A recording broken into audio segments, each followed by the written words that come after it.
Bom dia, amados irmãos queridos, graça e paz, mais uma escola bíblica dominical. E nesta escola bíblica, queremos fazer algumas reflexões sobre as operações especiais, gerais do Espírito Santo no caos humano. Porque diante do caos humano, quando a gente fala de caos humano, nós falamos de problema de doença, de pandemia, de tristeza, de depressão, de falta de grana, de deserto. Caos é caótico, mistura, com conflito. E aí as pessoas na Bíblia estão gritando: onde está Deus em tudo isto?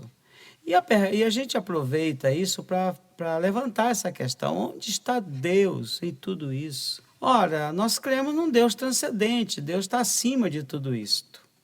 Deus é Senhor do céu e da terra.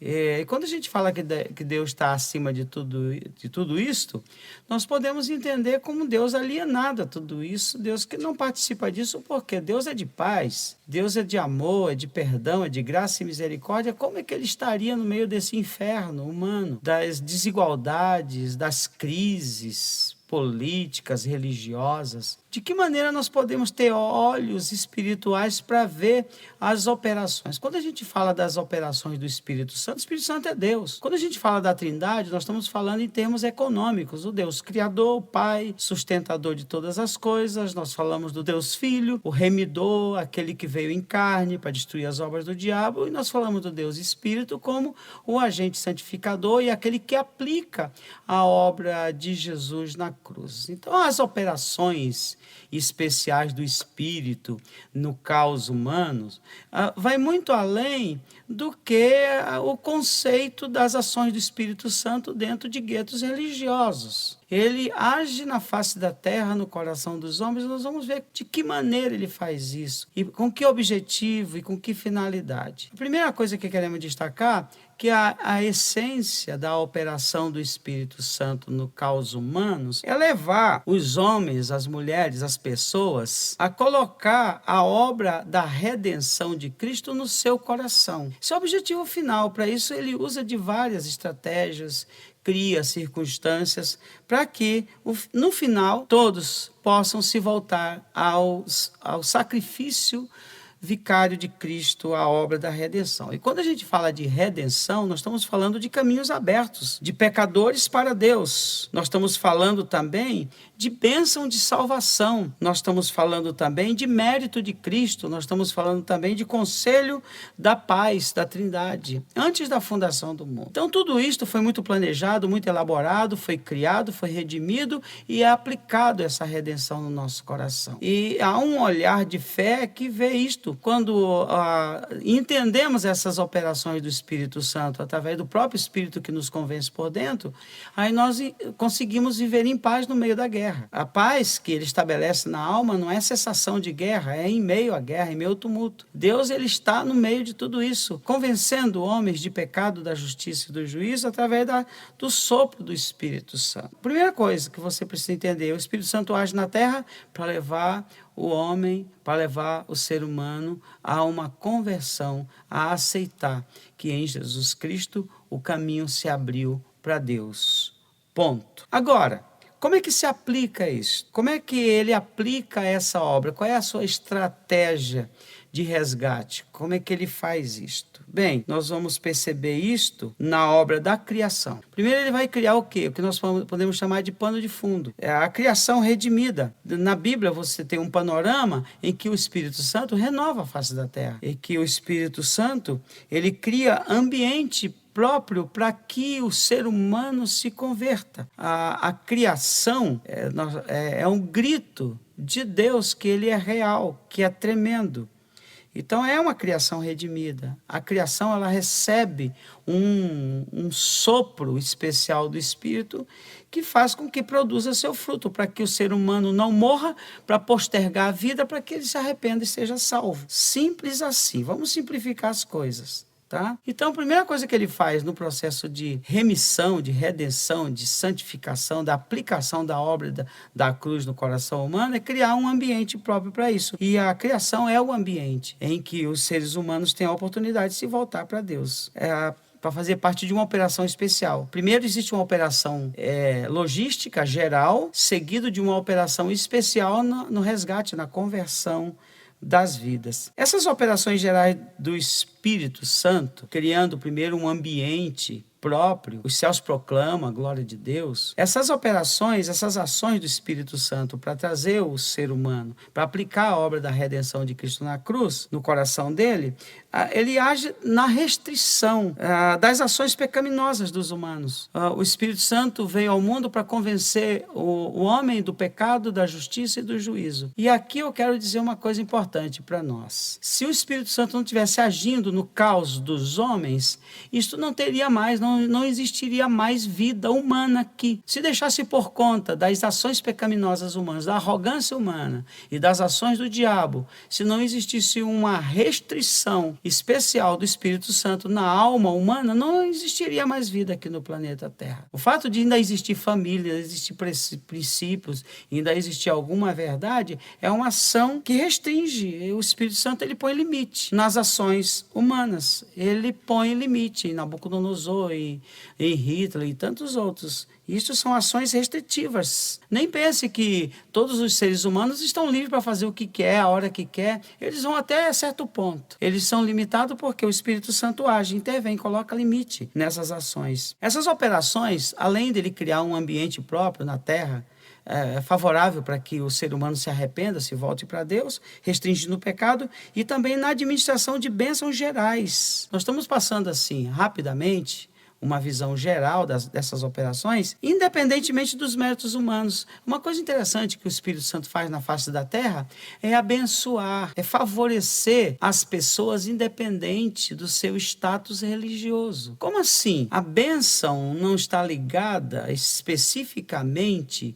às obediências humanas? A bênção não é uma espécie de moeda de troca? A bênção não é uma espécie de consequência de boas ações humanas? Eu poderia dizer também, mas dentro das operações do Espírito Santo, você lembra o que Jesus disse? Que Deus faz vir a chuva sobre maus e bons, sobre justos e injustos. Isto é reflexo das operações especiais do Espírito Santo. Tem gente que não tem nada a ver com Deus e são pessoas abençoadas, têm saúde, são prósperas, têm alegria de viver e um monte de motivação. Você conversa com tanta gente que não tem vínculo nenhum com espiritualidade nenhuma e apesar de tudo isso, ainda assim são abençoadas e com certeza você conhece uma porção de pessoas vivendo nessa situação. Essas ações dentro das operações gerais do mundo, das pessoas, crente ou não crente, de Deus ou não de Deus, religiosa,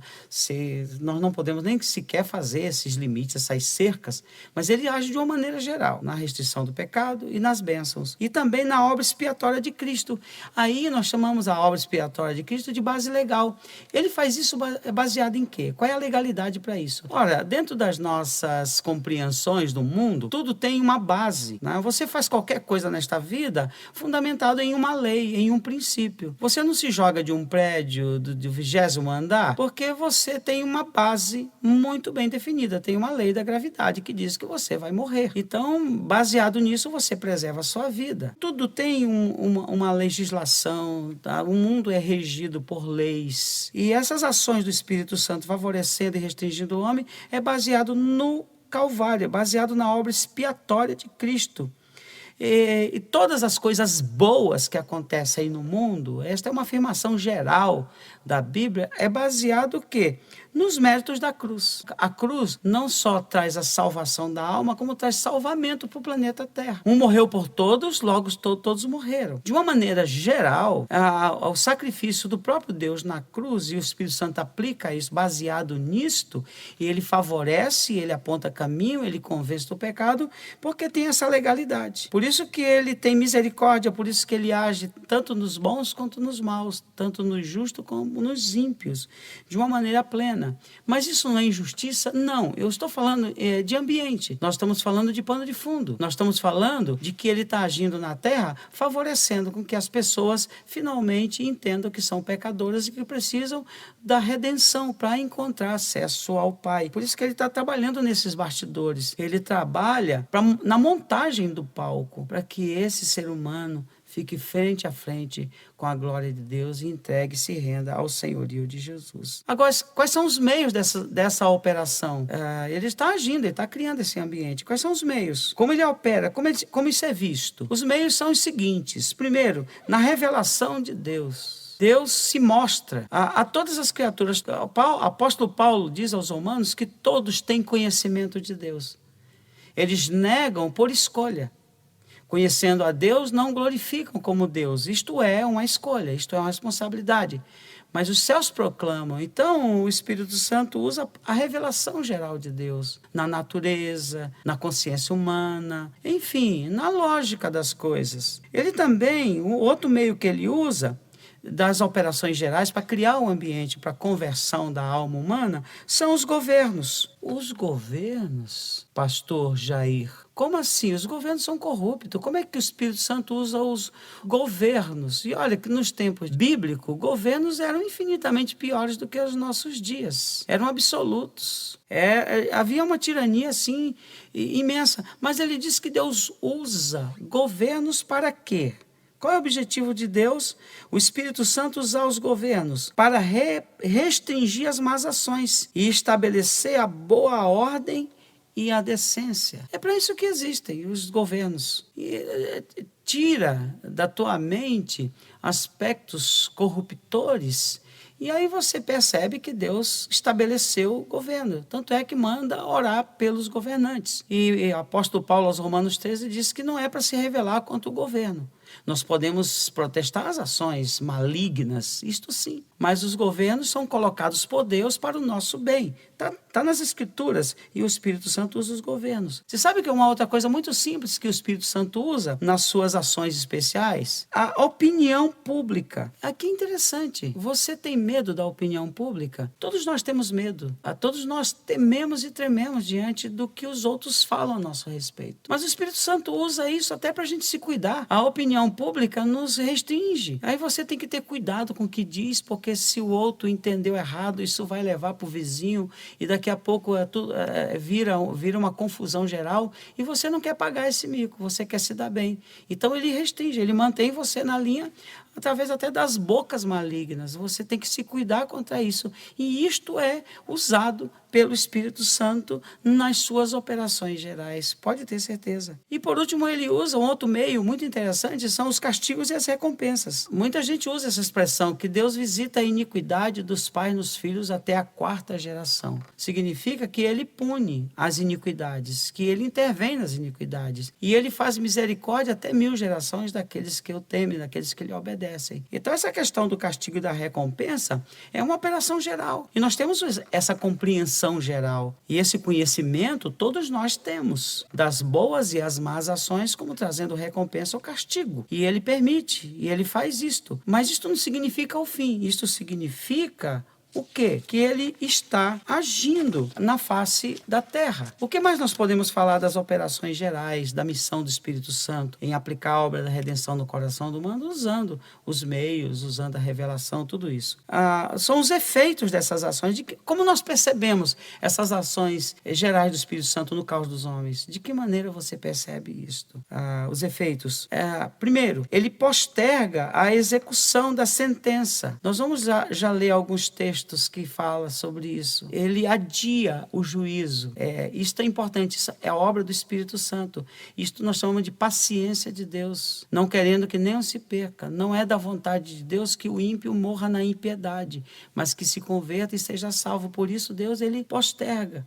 E aí muitas vezes você fica questionando por que essa desgraça não morre já. É porque essa desgraça, que muitas vezes a gente atribui a seres humanos malignos, Deus está tendo paciência para que ele se converta dos seus maus caminhos.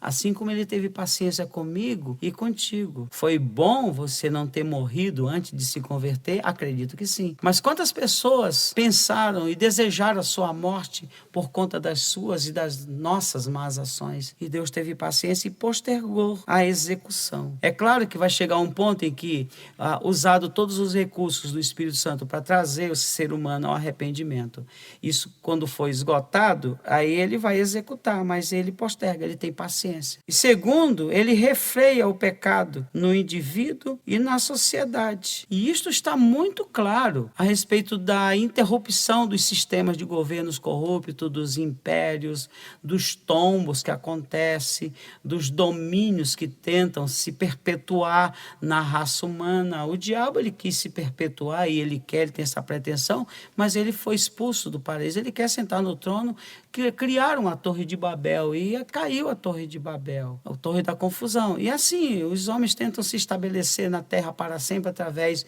dos seus domínios. O rico que morre e vai para o inferno. Então tudo tomba, tudo cai. Por quê? Isso faz parte de uma operação especial do Espírito Santo no caos dos homens, refreando as ações malignas. E em terceiro, na percepção do verdadeiro do falso. Olha, uma coisa interessante, existe uma lei dentro do nosso coração, independente de quem você seja, o que você crê, acredita, existe uma lei que Deus colocou no nosso coração e na nossa mente que faz com que a gente diferencie o verdadeiro do falso. Todos os seres humanos, enquanto imagem e semelhança de Deus, sabem muito bem discernir o que é verdadeiro e o que é falso, porque eles comeram da árvore do conhecimento do bem e do mal. E existe esse princípio, e o Espírito Santo opera através destes princípios. De tudo isso que eu estou falando para você, dessa síntese das operações gerais do Espírito Santo no caos dos homens, quais são as referências bíblicas? Então nós vamos ler alguns versículos para comprovar o que nós acabamos de dizer para os amados. Primeiro, em Gênesis, no capítulo 6, verso 3, Deus colocando limites nas ações iníquas. Então disse o Senhor: o meu espírito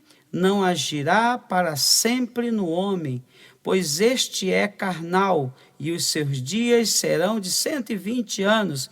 Isso lá no ambiente do dilúvio, que você já leu, antes do dilúvio, os homens viviam 800, 900 anos, tinham uma longevidade absurda, até em Noé. Só que depois que as águas vêm, que Deus faz aliança, ele diminui sensivelmente o tempo de existência dos humanos na face da terra. Eles vão viver no máximo 120 anos. Deus, ele pôs limite, porque quanto mais tempo se vive, mais bobagem se faz. Então ele diminuiu aqui o tempo, a cronologia. E o texto é muito claro. O Senhor disse: o meu espírito não agirá para sempre.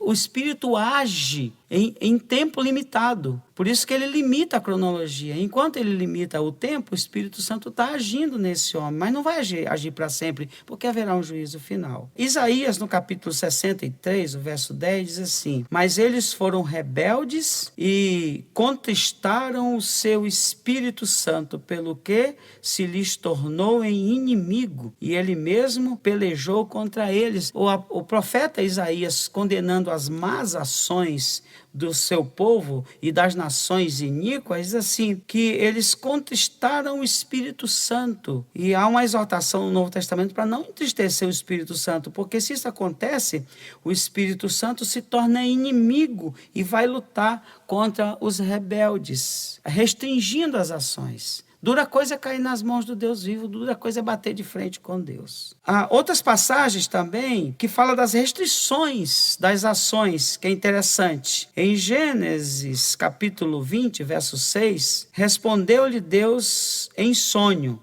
bem sei que com sinceridade de coração fizeste isto, daí o tenho impedido eu de pecares contra mim e não permiti que a tocares. Isso aqui aconteceu o seguinte: Abraão, quando ele chegou lá no Egito, chegou numa cidade lá de Abimeleque, e ele se encantou com a mulher de Abraão. E Abraão ficou com medo de morrer e mentiu, dizendo que era irmã. E aquele homem levou para o seu leito para possuí-la. Mas antes que isso aconteça, ele teve um sono profundo e Deus revelou: olha, eu sei que você está fazendo isso na sua inocência.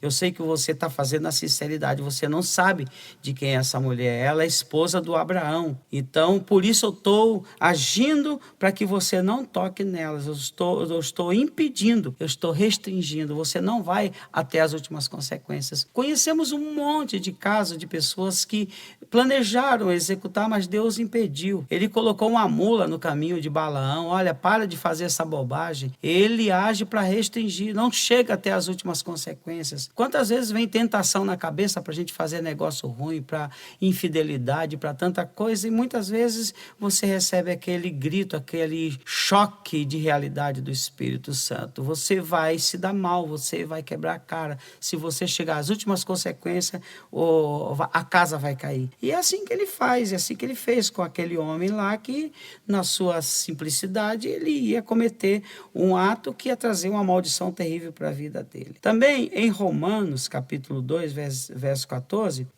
também fala que os homens maus podem fazer coisas boas. Quando diz assim, em Romanos 2,14, quando, pois, os gentios que não têm lei procedem por natureza de conformidade com a lei, não tendo lei, eles servem eles de lei para si mesmos. Olha, interessante, eles não têm noção, nunca leram a Bíblia, não conhecem nada, mas fazem coisas boas e são abençoados por aquilo que fazem. Homens maus consegue ainda fazer coisas boas. Alguém disse que há sempre algo de bom no pior dos homens. É uma abordagem geral que a gente fala que o Espírito Santo não está dentro de uma gaiola eclesiástica, ele não está dentro de trejeitos de avivamento, seja de que natureza for, porque ele aviva o mundo inteiro, ele age muito além dos limites que os homens impõem, porque ele é Deus e ele tem um interesse único em levar esses seres humanos tão infelizes a um conhecimento de graça irresistível. Que Deus abençoe e que nos dê essa compreensão. Senhor nosso Deus, que o teu Espírito Santo que está operando nesse mundo caótico esteja iluminando as mentes e os corações para que entendam dimensões muito maiores do teu agir, levando essa raça humana que sem a cruz está irremediavelmente perdida, está já num processo de destruição, que se volte para o Senhor. Tem misericórdia da nossa gente, desta geração, em nome de Jesus. Amém. Que Deus abençoe sua vida.